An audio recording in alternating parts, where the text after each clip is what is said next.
Bismillahirrahmanirrahim. Assalamualaikum warahmatullahi wabarakatuh. Alhamdulillahirrabbilalamin. Wassalatu wassalamu ala asrafil anbiya wal mursalin Sayyidina wa nabiyina Muhammad wa ala alihi wa sahbihi wa mawalah, amma ba'du. Bagaimana kabarnya siswa-siswi kelas 10 Madrasah Aliyah Negeri 1 Balangan? Semoga selalu sehat dan tetap bersemangat di dalam melakukan pembelajaran jarak jauh seperti saat ini. Melanjutkan pembelajaran kita di mata pelajaran usul fikih untuk kelas 10. Jika di pertemuan yang lalu kita sudah mempelajari apa itu fikih dan apa itu usul fikih, apa yang dipelajari di pelajaran usul fikih dan apa manfaat dari belajar ilmu usul fikih, serta kita juga sudah belajar tentang sejarah perkembangan ilmu fikih dan ilmu usul fikih dari masa ke masa. Nah, di pelajaran kali ini kita akan masuk ke pembahasan selanjutnya, yaitu tentang perbedaan mazhab-mazhab fikih dan mazhab-mazhab usul fikih. Perbedaan adalah suatu keniscayaan dalam hidup kita. Setiap orang memiliki tindakan dan pemikiran yang berbeda-beda. Tindakan dan pemikiran bisa dipengaruhi oleh yang pertama, yaitu intelektualitas. Setiap orang memiliki tingkat kecerdasan yang berbeda-beda. Juga sosiokultural yang dia hidup di wilayah tersebut. Geografi wilayah juga bisa mempengaruhi perbedaan perilaku dan pemikiran. Bahkan, kondisi politik di suatu zaman juga mempengaruhi pemikiran atau tindakan seseorang. Sehingga setiap orang memiliki tindakan dan pemikiran yang berbeda-beda. Misalkan ya, di kelas ini ya pasti setiap orang di sini memiliki tindakan dan pemikiran yang berbeda-beda. Ada yang suka belajar online, ada yang lebih suka belajar dengan cara tatap muka. Ada yang suka belajar dengan cara serius, ada juga yang suka belajar dengan cara yang santai. Ya, setiap orang memiliki pemikiran yang berbeda-beda. Itu adalah keniscayaan di dalam kehidupan. Dalam perkembangan hukum Islam, terjadi banyak perbedaan pendapat. Rasulullah pun pernah berbeda pendapat dengan sahabat terhadap suatu kasus di mana wahyu belum turun untuk memutuskan perkara tersebut. Misalkan, contohnya dalam hal perang Badar. Ketika Rasulullah ingin agar pasukan kaum muslimin berada di puncak bukit Badar, seorang sahabat bertanya kepada Rasulullah, apakah keputusan Rasulullah tersebut wahyu atau pendapat pribadi beliau? Rasulullah menjawab, ini adalah pendapat pribadi beliau. Kemudian sahabat tersebut menyarankan agar pasukan muslimin berada di bawah saja karena dekat dengan sumber mata air. Sedangkan pasukan Quraisy yang datang dari Mekah itu pasti akan kehausan dan akan lemah jika tidak menemukan sumber mata air. Nah, ini contoh perbedaan pendapat antara Rasulullah dengan seorang sahabat. Perbedaan juga pernah terjadi dalam hal bagaimana memperlakukan tawanan perang. Rasulullah ingin agar tawanan perang dikembalikan kepada keluarganya dengan cara ditebus dengan sejumlah uang. Sedangkan Umar bin Khattab menyarankan agar tawanan perang yang bisa membaca dan menulis itu dihukum dengan cara mengajari anak-anak kaum muslimin agar bisa membaca dan menulis. Itu perbedaan pendapat ya. Tapi ketika wahyu sudah turun memberikan hukum suatu masalah, maka semuanya taat kepada keputusan dari Allah Subhanahu wa Ta'ala. Para sahabat pun saling berbeda pendapat di dalam menghukumi suatu kasus setelah wafatnya Rasulullah Shallallahu Alaihi Wasallam, sehingga perbedaan pendapat merupakan suatu yang lazim dan lumrah di kalangan para ulama. Perbedaan pendapat di kalangan para ulama menghasilkan variasi pendapat terhadap kasus-kasus yang dihadapi oleh umat Islam. Hal tersebut menjadi rahmat dan kemudahan bagi umat Islam dalam menjalankan ajaran agama ini. Suatu pendapat bisa jadi tidak cocok diterapkan di suatu daerah, tetapi pendapat yang lain mungkin cocok untuk diterapkan di daerah tersebut. Nah, ini menjadi kemudahan bagi umat Islam di daerah tersebut untuk menjalankan ajaran agama Islam. Yang pertama kali, kita akan mempelajari hal-hal apa yang dapat menyebabkan perbedaan pendapat di kalangan para ulama. Yang pertama yaitu adalah ragam pendapat di dalam memahami dalil dan metode pengambilan hukum. Ini sebab yang pertama ya, yaitu adalah banyaknya pendapat dalam memahami dalil dan metode pengambilan hukum, atau istilahnya istinbatul ahkam. Kita lihat contohnya. Ada hadis Nabi yang berbunyi, barang siapa yang menjulurkan pakaiannya karena sombong, maka tidak akan dilihat oleh Allah Subhanahu wa taala pada hari kiamat. Ini berkaitan dengan hukum isbal ya. Isbal itu melebihkan ujung kain celana atau ujung kain sarung melebihi sampai batas di bawah mata kaki. Kemudian Abu Bakar berkata kepada Rasulullah, "Ya Rasulullah, salah satu sisi pakaianku akan melorot kecuali aku ikat dengan benar." Artinya pakaian Abu Bakar ini memang longgar sehingga pakaian yang digunakannya atau dipakainya itu akan turun sampai ke bawah mata kaki. Rasulullah Shallallahu Alaihi Wasallam berkata kepada Abu Bakar, "Engkau tidak melakukan itu karena sombong." Hadis ini diriwayatkan oleh Imam Al-Bukhari dan Imam Muslim. Terus ada hadis lain yang berbunyi, "Ma asfala minal ka'baini fahuwa finnar." Artinya, kain yang panjangnya sampai di bawah mata kaki itu tempatnya adalah di neraka. Para ulama berbeda pendapat dalam memahami dua hadis ini. Sebagian ulama menyatakan bahwa isbal atau memanjangkan kain atau celana sampai di bawah mata kaki itu adalah haram hukumnya secara mutlak karena adanya kecaman dari Nabi di hadis tersebut. Sebagian ulama membatasi keharamannya hanya jika disertai dengan sifat sombong. Ya, seperti jubah para raja itu kan ya, sampai ujungnya itu panjang banget sampai menyapu lantai. Nah, jika hal ini disertai dengan kesombongan atau keangkuhan, maka itu adalah haram hukumnya. Tetapi jika kain atau celana kita di bawah mata kaki tanpa ada maksud sombong, itu tidak mengapa menurut pendapat sebagian ulama. Ini adalah contoh tentang bagaimana ragam pendapat di dalam memahami dalil dan metode pengambilan hukum. Sebab yang kedua yaitu adalah luas dan beragamnya makna bahasa Arab. Jadi bahasa Arab itu ada yang disebut dengan konsep mustarak dan muradif. Mustarak itu adalah satu kalimat di dalam bahasa Arab tetapi maknanya itu banyak. Adapun muradif itu adalah banyak kalimat di dalam bahasa Arab tetapi maknanya satu atau sama. Nah, kita belajar ini nanti insya Allah.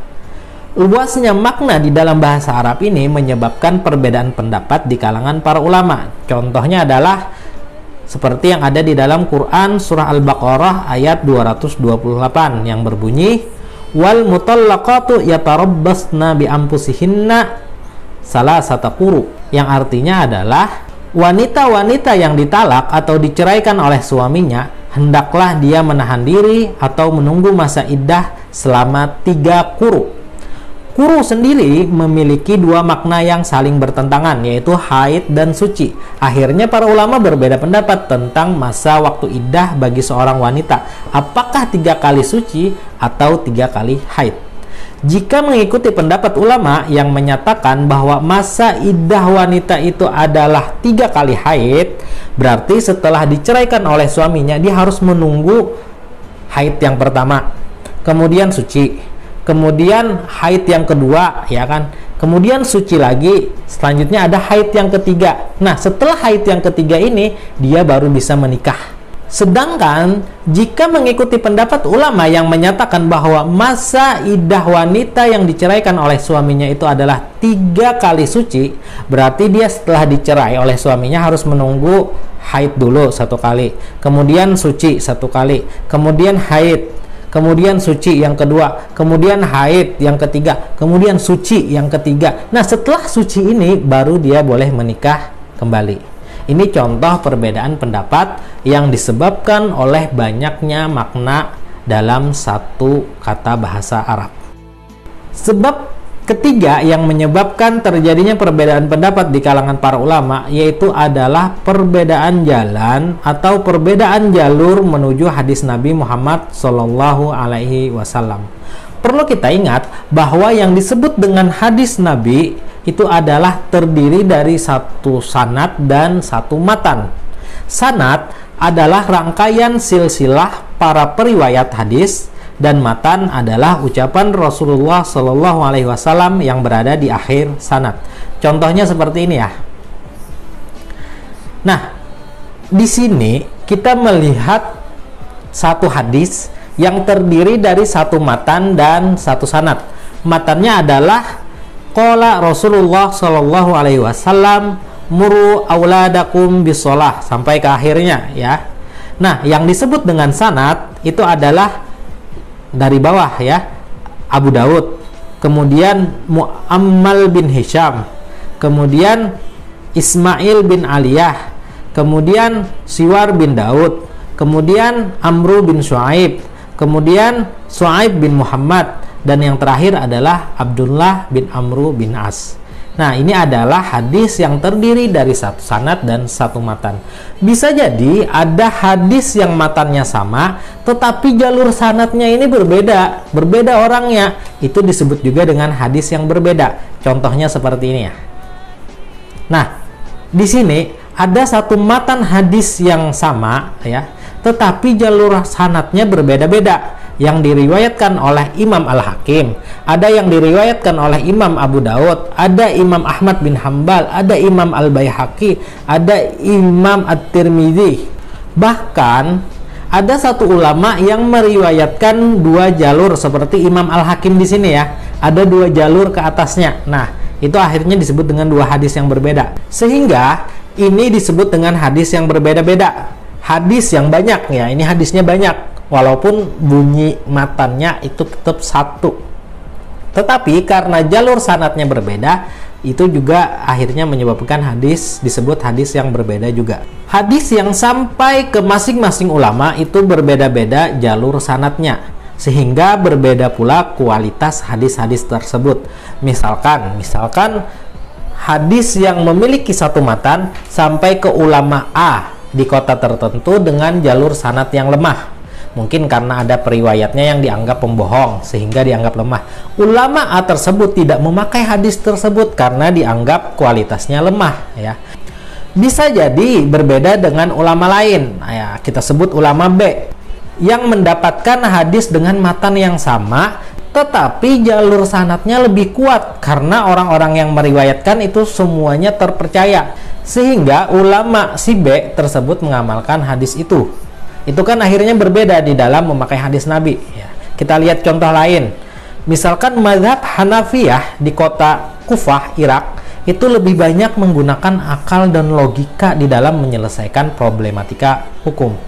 Berbeda dengan mazhab Malikiyah di kota Madinah yang lebih banyak menggunakan hadis-hadis Nabi di dalam menjawab persoalan hukum. Karena memang di kota Madinah itu banyak periwayatan hadis, lebih banyak daripada periwayatan hadis yang ada di kota Kufah. Penggunaan hadis Nabi itu berbeda antara mazhab Hanafiyah di kota Kufah dan mazhab Malikiyah di kota Madinah. Nah, itu adalah perbedaan dikarenakan perbedaan jalur atau jalan menuju hadis Nabi. Sebab yang keempat yang menyebabkan adanya perbedaan pendapat para ulama yaitu adalah perbedaan di dalam memakai kaidah-kaidah usul fikih. Contohnya, para ulama berbeda pendapat di dalam memahami kaidah usul fikih. Apakah suatu perintah atau al-amru harus dilaksanakan sesegera mungkin atau boleh ditunda atau diakhirkan? Sebagian ulama menyatakan bahwa suatu perintah di dalam dalil atau di dalam nas itu harus dikerjakan sesegera mungkin. Tetapi sebagian ulama lain menyatakan pendapat sebaliknya, boleh dikerjakan terakhir atau ditunda-tunda. Setiap perintah mungkin di dalam Al-Quran atau di dalam hadis itu boleh dikerjakan terakhir atau ditunda. Perbedaan di dalam memakai kaidah usul fikih tadi dapat menghasilkan perbedaan hukum saat diterapkan di dalam kasus bagaimana sih hukumnya melaksanakan puasa sunnah saat dia masih memiliki tanggungan qada puasa Ramadan. Di dalam ayat Al-Quran di surah Al-Baqarah ada disebutkan, "Faman kana minkum maridon aw ala safarin fa'iddatum min ayyamin ukhra." Artinya, barang siapa di dalam kondisi sakit atau berada di perjalanan boleh mengganti puasa Ramadan di hari yang lain di luar bulan Ramadan. Ini perintah Al-Quran untuk melakukan qada. Bagaimana? Apakah harus dilaksanakan sesegera mungkin atau boleh diakhirkan atau ditunda? Sebagian ulama menyatakan tidak boleh melaksanakan puasa sunnah Senin Kamis misalkan contohnya, jika dia masih memiliki tanggungan melakukan qada puasa Ramadan tahun tadi. Ya masih ada qada puasa Ramadan yang belum dia laksanakan. Sebagian ulama yang lain menyatakan boleh melaksanakan puasa sunnah misalkan Senin Kamis, meskipun dia masih memiliki tanggungan melakukan qada puasa Ramadan tahun tadi. Nah, itu perbedaan pendapat para ulama yang disebabkan perbedaan di dalam memakai kaidah-kaidah usul fikih. Insya Allah kita akan belajar kaidah-kaidah usul fikih di kelas 11. Kita ulangi lagi. Ada sebab-sebab yang menyebabkan terjadinya perbedaan pendapat para ulama.